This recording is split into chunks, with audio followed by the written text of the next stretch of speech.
नमस्ते दोस्तों, स्वागत है आपका हमारे YouTube चैनल बुक स्मेल पर। आज हम खोलने जा रहे हैं मार्क डगलस की मशहूर किताब द डिसिप्लिन्ड ट्रेडर का चैप्टर 2। पर यह सिर्फ ट्रेडिंग की बात नहीं है, ये आपकी सोच, आपकी पुरानी कहानियों और उन अनजानी मान्यताओं की कहानी है जो रोज आपके फैसलों को बनाती और बिगाड़ती हैं। चाय की एक प्याली, कानों में हेडफोन और एक शांत मन के साथ बैठिए, क्योंकि हम एक ऐसा सफर शुरू करने वाले हैं जहां चार्ट्स के पीछे की असली आवाज सुनाई देगी। यहां हम सीखेंगे कि कैसे हमारे भीतर के डर, लालच और पहचान के पुराने रिकॉर्ड हमें रोकते हैं और कैसे हम उन्हें छोटे छोटे अभ्यासों से बदलकर अपनी ट्रेडिंग और जिंदगी दोनों में सुधार ला सकते हैं। अगर आप ट्रेडर हैं या सिर्फ खुद को बेहतर समझना चाहते हैं, यह एपिसोड आपके लिए है। गहरे सांस लें, आराम से बैठ जाइए और तैयार हो जाइए। हम अब उस दर्पण के सामने खड़े होंगे जो आपको सच बताएगा। चलिए शुरू करते हैं। कभी कभी जिंदगी हमें एक आईने के सामने खड़ा कर देती है।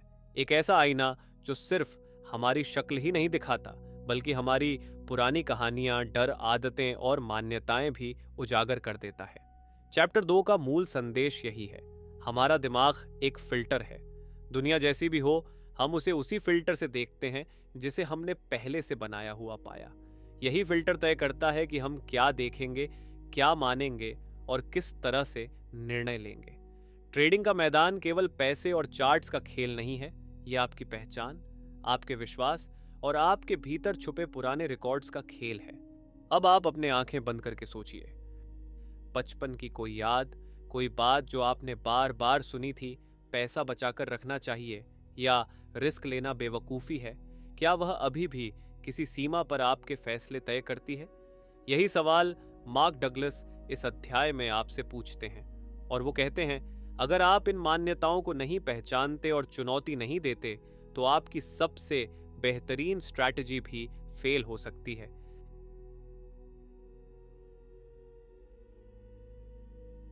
मान्यताएं कैसे बनती हैं? मान्यताएं अचानक नहीं बन जाती, वे धीरे धीरे बनती हैं, छोटे छोटे अनुभवों से और उन अनुभवों की हमारी व्याख्याओं से। मार्क डगलस कहते हैं, घटना अर्थ नहीं होती। कोई भी मार्केट इवेंट अपने आप न्यूट्रल होता है।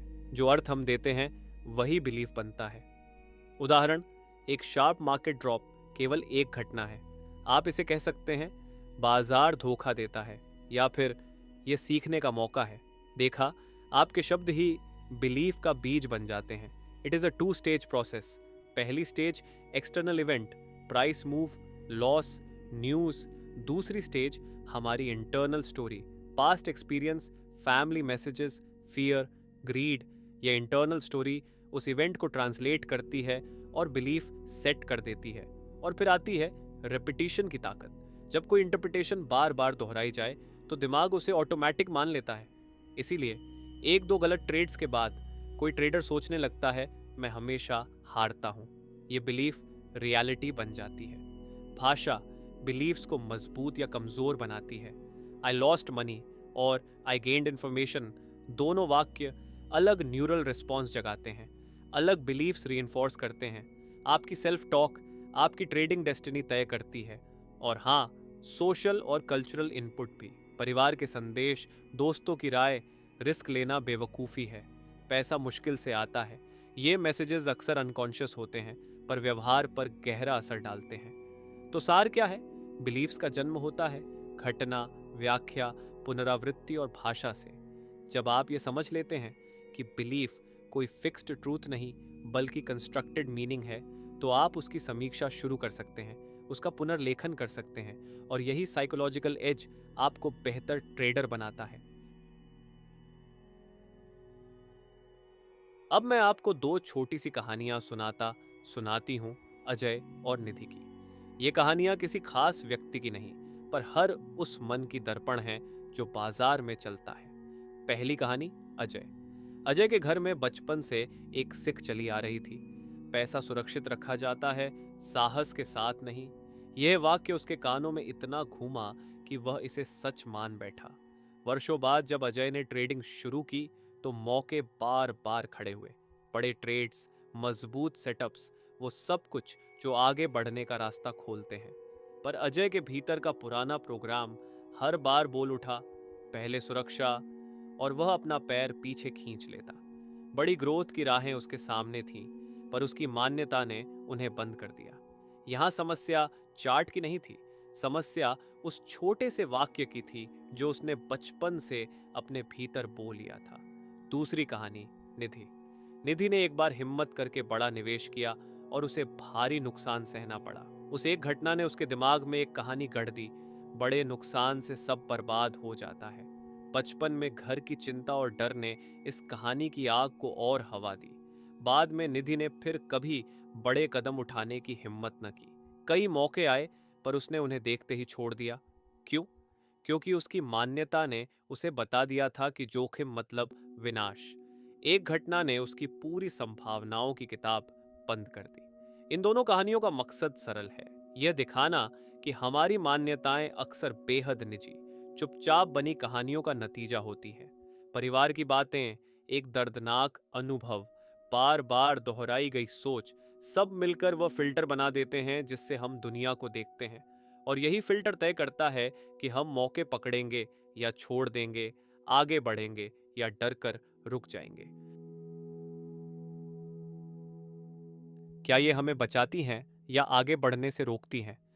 मार्क डगलस एक बहुत ही डीप लेकिन सिंपल बात कहते हैं, हमारी मान्यताएं अक्सर हमें आगे बढ़ाने के लिए नहीं, बल्कि दर्द से बचाने के लिए बनती है। जब कभी हमें फेलियर मिला होता है, लॉस हुआ होता है या इमोशनल पेन लगा होता है, तो हमारा दिमाग ऑटोमेटिकली सेफ्टी मोड में चला जाता है। ये इंसानी नेचर है, मन खुद को प्रोटेक्ट करना चाहता है। लेकिन प्रॉब्लम तब शुरू होती है जब यही प्रोटेक्शन आधुनिक ट्रेडिंग में लिमिटेशन बन जाती है। सोचिए, जो डर आपको बचपन में यूजफुल लगा था, वह आज के मैच्योर डायनामिक मार्केट में जरूरी नहीं कि सही हो। पर दिमाग क्या करता है, वह वही ओल्ड मेंटल सॉफ्टवेयर चलाता रहता है। अगर आप हर डिसीजन पुराने एक्सपीरियंसेस और पुराने रिकॉर्ड्स के आधार पर ही लेते रहेंगे, तो आप मार्केट में आने वाले नए अपॉर्चुनिटीज देख ही नहीं पाएंगे। मार्क साफ कहते हैं, अगर आप सिर्फ रिएक्टिव मोड में जिए, तो आप क्रिएटिव और स्ट्रेटेजिक मोड में कभी आ ही नहीं पाएंगे। और यह सिर्फ ट्रेडर्स की बात नहीं है, लाइफ में भी यही होता है। बस फर्क इतना है कि ट्रेडिंग में प्रॉफिट, लॉस और अनसर्टेनिटी रोज आपके सामने नेकेड फॉर्म में आ जाती है, इसलिए सच्चाई जल्दी दिख जाती है। अनसर्टेनिटी को दोस्त बनाना, फियर को नए फ्रेम में देखना। मार्क डगलस की एक सबसे पावरफुल टीचिंग यही है, अनसर्टेनिटी कोई प्रॉब्लम नहीं है, ये रियलिटी है। लाइफ की तरह मार्केट भी अनसर्टेन है, और मजे की बात यह है कि यही अनसर्टेनिटी नए अवसर, अपॉर्चुनिटीज भी पैदा करती है। लेकिन हमारा प्रोग्राम्ड माइंड क्या करता है, वह अनसर्टेनिटी को खतरा, थ्रेट समझ लेता है। यहीं से जन्म लेते हैं डर, फियर, लालच, ग्रीड। दोनों की जड़ एक ही है, बिलीव्स। अगर आप ये मानते हैं कि मुझे हर ट्रेड में जीतना ही चाहिए, तो आप अननेसेसरी रिस्क लेंगे। अगर आप ये मानते हैं कि रिस्क हमेशा बुरा होता है, तो आप लाइफ और ट्रेडिंग दोनों में अंडर परफॉर्म करेंगे। मार्क का सॉल्यूशन बहुत क्लियर है, अनसर्टेनिटी को हटाने की कोशिश मत करो, उसे दोस्ती करो। उसे प्रॉब्लम नहीं, लर्निंग अपॉर्चुनिटी समझो। रिस्क को खतरा नहीं, कंट्रोल्ड एक्सपोजर की तरह देखो। यह माइंडसेट शिफ्ट आसान नहीं है, लेकिन लॉन्ग टर्म सक्सेस के लिए जरूरी है। रिस्क दुश्मन नहीं है, रिस्क बस एक रास्ता है जिसे समझकर, प्लान बनाकर कंट्रोल किया जा सकता है। एक छोटी सी विजुअलाइजेशन समझिए। इमेजिन करो, आप एक नाव में बैठे हो और सामने समुद्र है, अनप्रिडिक्टेबल, अनसर्टन। अब दो रास्ते हैं। डर के कारण आप नाव को किनारे बांध देते हो, चारों तरफ दीवारें खड़ी कर लेते हो, सेफ लगेगा, लेकिन आप कभी नए बंदरगाह नहीं देख पाओगे। या फिर आप सेफ्टी रूल्स बनाते हो, लाइफ जैकेट, मौसम चेक, छोटा प्लान, और निकल पड़ते हो। यही ट्रेडिंग है। सिक्योरिटी का मतलब रुक जाना नहीं है, सिक्योरिटी का मतलब है समझदारी के साथ आगे बढ़ना। Who you R versus what you show, ego, image और परफॉर्मेंस का गेम। मार्क डगलस एक गहरी बात कहते हैं, हम अक्सर अपनी पहचान को अपने परफॉर्मेंस से जोड़ लेते हैं। अगर हर बार की जीत या हार ने आपकी सेल्फ एस्टीम तय की, तो आप भावनात्मक रूप से अस्थिर हो जाते हो। मान लीजिए आपने एक बुरा ट्रेड किया और आप समझते हैं मैं बेकार हूं। यह सोच धीरे धीरे आपकी आइडेंटिटी बन जाती है और अगली बार आप लॉजिकल नहीं बल्कि इमोशनल डिसीजंस लेने लगते हैं, सिर्फ इसलिए क्योंकि आप अपनी सेल्फ इमेज प्रोटेक्ट करना चाहते हैं। ठीक उसके विपरीत, जब आप खुद को अपने रिजल्ट से अलग करना सीख लेते हो, तब हर ट्रेड आपकी ईगो की लड़ाई नहीं रहता। वो बस एक इंडिपेंडेंट डेटा पॉइंट बन जाता है जिसे आप शांति से देख सकते हो, एनालाइज कर सकते हो और ज़रूरत हो तो रीअसेस कर सकते हो। ऐसी सोच के साथ आप प्रोसेस ड्रिवन बनते हो, ना कि आउटकम ड्रिवन। आप अपने प्री डिफाइंड रूल्स को फॉलो करते हो, क्योंकि अब डिसीजंस डर या एक्साइटमेंट से नहीं बल्कि क्लैरिटी से आते हैं। मार्क डगलस यही समझाते हैं कि ये मेंटल सेपरेशन ओवरनाइट नहीं होती। ये एक धीरे धीरे डेवलप होने वाली इनर डिसिप्लिन है, लेकिन जब बन जाती है तो ट्रेडर को इमोशनल केओस से बाहर निकाल ले जाती है। यही वो साइकोलॉजिकल ओनरशिप है जहां आप मार्केट के कंट्रोल में नहीं रहते बल्कि अपनी थिंकिंग के कंट्रोल में होते हो। और यहीं से कंसिस्टेंट ट्रेडिंग की शुरुआत होती है। मान्यताओं को बदलने का विज्ञान, सिस्टमैटिक कंडीशनिंग। अब असली काम की बात, मान्यताओं को कैसे बदला जाए। मार्क डगलस इसे एक सिस्टमैटिक प्रोसेस मानते हैं। कुछ प्रमुख तरीके जो वह सुझाते हैं। 1. अवेयरनेस, जागरूकता। सबसे पहले पहचानो कौन सी बिलीफ आपके नेगेटिव रिएक्शंस को ड्राइव कर रही है। इसका तरीका है लगातार सेल्फ ऑब्जर्वेशन और ट्रेड जर्नल रखना। किन शब्दों का आप उपयोग करते हैं, कौन सी स्टोरीज बार बार दिमाग में आती है। 2. रीफ्रेमिंग, बहुसंख्यक नेगेटिव इवेंट्स को अलग अर्थ दो। हर लॉस को पनिशमेंट न समझो, उसे डेटा और सीख समझो। उदाहरण, मैं हार गया बदलकर कहो मेरे पास अब नया इंफॉर्मेशन है। 3. स्मॉल रिस्क एक्सपोजर, छोटे स्तर पर अभ्यास। धीरे धीरे छोटे रिस्क लें ताकि दिमाग ये सीखे कि नुकसान से जिंदा रहा जा सकता है। इसे कंट्रोल्ड एक्सपेरिमेंट्स की तरह करें, रिस्क साइज छोटा रखें पर अनुभव लें। 4. रूल बेस्ड डिसीजंस, रूल आधारित नियम। इमोशन को मिनिमाइज करने के लिए रिजिड रूल्स का इस्तेमाल करो। Entry, exit, position sizing. जब नियम तय हों तो इमोशन कम प्रभाव डालते हैं। 5. लैंग्वेज चेंज, भाषा में बदलाव। जिस तरह आप खुद से बात करते हो उससे आपके न्यूरल पाथवेज बदलते हैं। मैं हार जाऊंगा के बजाय ये सिर्फ एक टेम्परेरी आउटकम है। ऐसी भाषा धीरे धीरे बिलीफ को रीवायर कर देती है। 6.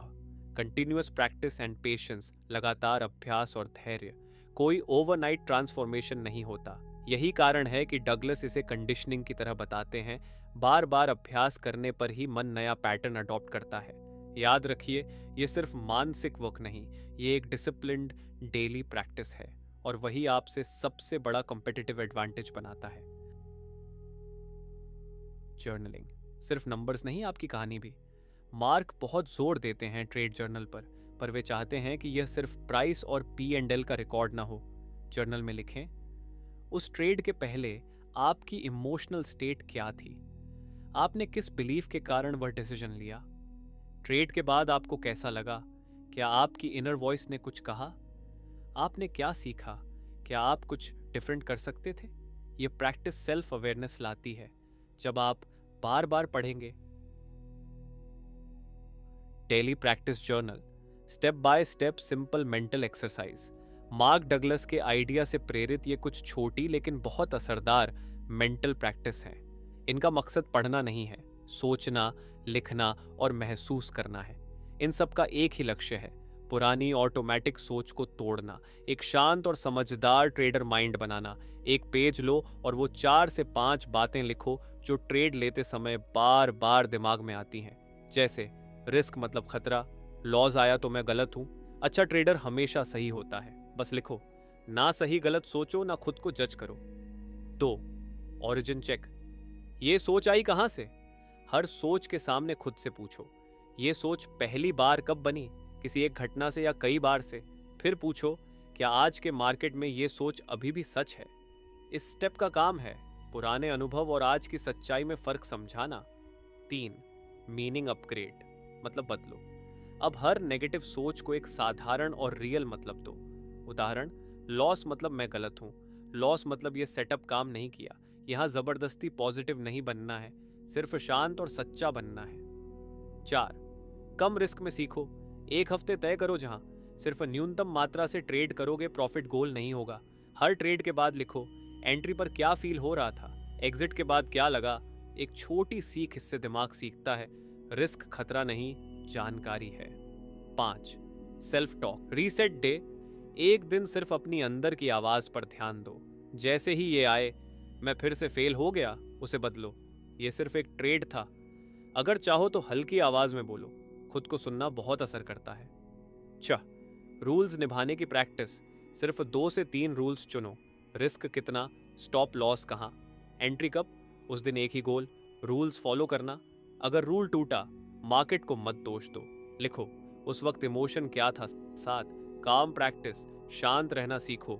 रोज 8 से 10 मिनट बस अपनी सांस पर ध्यान दो, खास तौर पर जब मार्केट तेज हो, दिमाग बेचैन हो। इससे शरीर को मैसेज मिलता है, मैं सुरक्षित हूँ।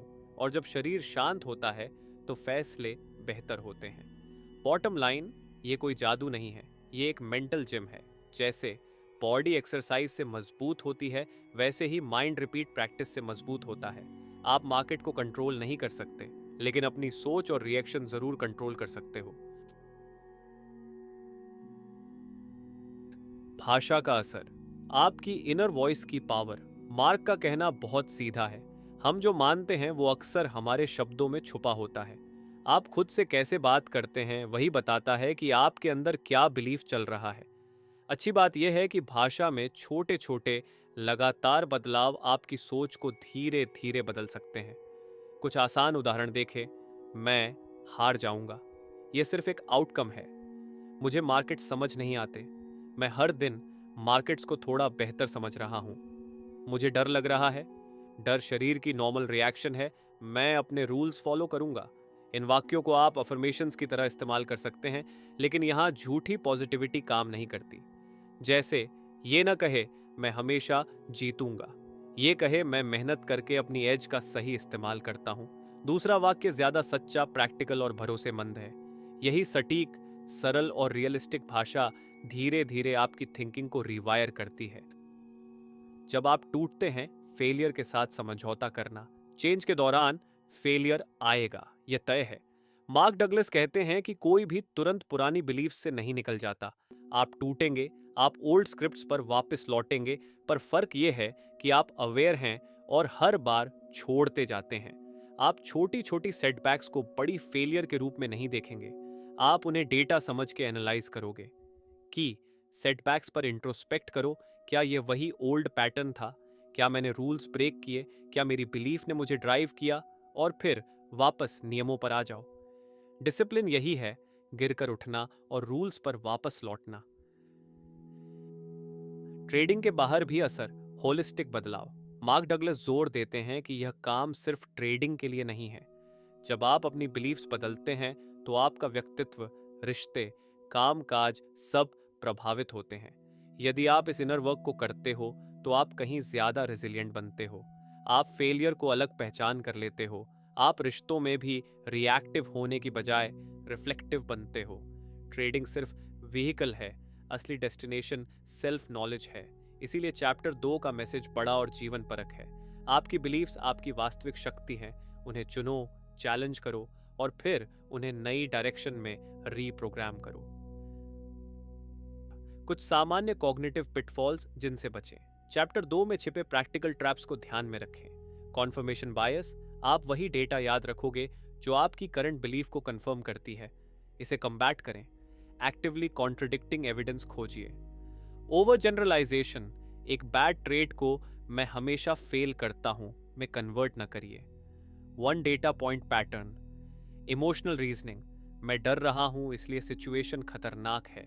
यह रीजनिंग फ्लॉड है। इमोशन सिग्नल्स हैं, प्रूफ्स नहीं।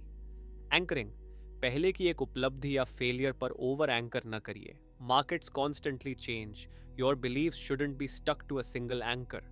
इन ट्रैप्स को जानना ही पहला स्टेप है, फिर एक्टिव स्ट्रैटेजीज से इन्हें टैकल करिए। अब थ्योरी को आराम से रखिए। चलिए कुछ ऐसे प्रैक्टिकल रियल लाइफ टूल्स लेते हैं जिन्हें आप आज ही कॉपी पेस्ट करके इस्तेमाल कर सकते हैं। पहला है शॉर्ट ट्रेड जर्नल। हर ट्रेड के तुरंत बाद बस छोटी छोटी चीजें लिखिए। Date and time, reason, setup, risk, position size, emotion before trade, inner talk, fear, greed, hope, result और लर्निंग। ज्यादा लिखना नहीं, पर ईमानदारी जरूरी है। ये छोटी आदत ही बड़ा फर्क लाएगी। दूसरा है बिलीफ चेक टूल। जब कोई रिकरिंग पैटर्न नजर आए तो खुद से पूछिए, करंट बिलीफ क्या है? ये बिलीफ कहाँ से आई? पास लॉस, एडवाइस, घर का माहौल, ये कितनी बार हुआ? इसके पक्ष और विपक्ष में क्या एविडेंस है? क्या यह बिलीफ आज मेरे लिए उपयोगी है? और अगर नहीं तो बेहतर सोच क्या हो सकती है? यह टूल आपकी इंटरनल आवाज सुनने और चैलेंज करने में मदद करेगा, क्योंकि अक्सर लॉस मार्केट से नहीं बल्कि बिलीफ से होते हैं। तीसरा है 5 मिनट डेली रिफ्लेक्शन। दिन के अंत में सिर्फ 5 मिनट निकालिए और सोचिए, आज क्या अच्छा किया, किस बात पर मैंने ओवर रिएक्ट किया, क्या मैंने कोई रूल फॉलो किया या तोड़ा, और कल के लिए एक क्लियर इंप्रूवमेंट क्या है। इन टूल्स को परफेक्ट बनाने की कोशिश मत कीजिए, बस 30 दिन लगातार यूज कीजिए।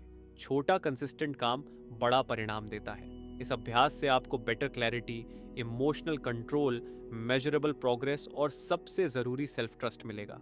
मार्केट बाद में बदलेगा, पहले आप बदलेंगे। अंत में 3 छोटे से उदाहरण। रिया ने रूल्स बनाए और अंधा विश्वास नहीं रखा। जब लॉस आया तो उसने अपना जर्नल खोला और देखा कि उसने इंपल्सिवली पोजीशन साइज बढ़ा दिया था।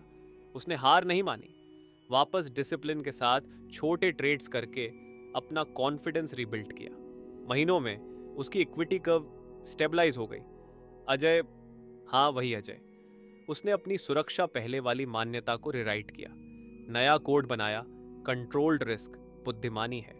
उसने छोटे एक्सपोजर से खुद को कंडीशन किया और फिर जब बड़े मौके आए तो कंट्रोल्ड साइज के साथ हिस्सा लिया। अब वह इंपल्सिव नहीं, कैलकुलेटेड है। और निधि, उसने खुद से वो सवाल पूछा जिससे सब कुछ बदल गया। क्या मेरा डर आज भी उचित है? उसने अपनी फाइनेंशियल रियलिटी एनालाइज की, पाया कि उसका लॉस कैटास्ट्रोफिक नहीं था। उसने पोर्टफोलियो रिस्क कंट्रोल सीखे और अब वह बिना पैरालिसिस के अपॉर्चुनिटीज परस्यू कर रही है। यही बदलाव छोटे छोटे डिसीजंस में आता है, रोजाना की चुनौतियों में, रोजाना की प्रैक्टिस में। चैप्टर 2 का आखिरी संदेश बहुत साफ है। आपकी माइंडसेट ही आपकी सबसे बड़ी ताकत है और अक्सर वही आपकी सबसे बड़ी बाधा भी बन जाती है। जिन छोटे छोटे अनुभवों ने आपकी सोच का नक्शा बनाया है, वे धीरे धीरे आपके चॉइसेस और एक्शंस को शेप करते हैं। ट्रेडिंग में रोकने वाली चीज अक्सर मार्केट नहीं बल्कि वही अंदर का नक्शा होता है। अच्छी बात यह है कि यह नक्शा परमानेंट नहीं है, आप इसे बदल सकते हैं। बदलाव कोई इंस्टेंट मिरेकल नहीं है, बल्कि रोजमर्रा की छोटी छोटी प्रैक्टिसेस से आता है। अपनी सोच को ऑब्जर्व करना, पुराने स्टोरीज को नए पर्सपेक्टिव से पढ़ना, कंट्रोल्ड रिस्क्स लेकर एक्सपेरिमेंट करना और अपने रूल्स के साथ कंसिस्टेंट रहना। हर बार जब आप अपनी पुरानी रिएक्शन को चैलेंज करते हैं, आप अंदर से थोड़ा ज्यादा फ्री होते जाते हैं। एक सादा 3 स्टेप तरीका आजमाइए। एक बिलीफ आइडेंटिफाई कीजिए जो बार बार आपको रोकता है, जैसे रिस्क हमेशा बुरा है या मैं हार जाऊंगा। तो पूछिए कि यह बिलीफ कहां से आई और क्या इसके पास वाजिब प्रूफ है। याद रखें, 1-2 घटना पूरे सच नहीं बनाते। और 3, एक छोटा 7 दिन का एक्सपेरिमेंट करें, छोटे सेफ बेट्स लें और हर बार अपना अनुभव नोट करें। धीरे धीरे आप देखेंगे कि पुरानी कहानियां कमजोर पड़ रही हैं और नए कंस्ट्रक्टिव पैटर्न्स बन रहे हैं। असली जीत टेक्निकल स्किल से नहीं, आपकी साइकोलॉजिकल रेजिलियंस और नियमों पर टिके रहने से आती है। छोटी छोटी आदतें बड़े बदलाव लाती हैं। अगर आपको यह एपिसोड पसंद आया हो तो चैनल को लाइक और सब्सक्राइब करना न भूलें।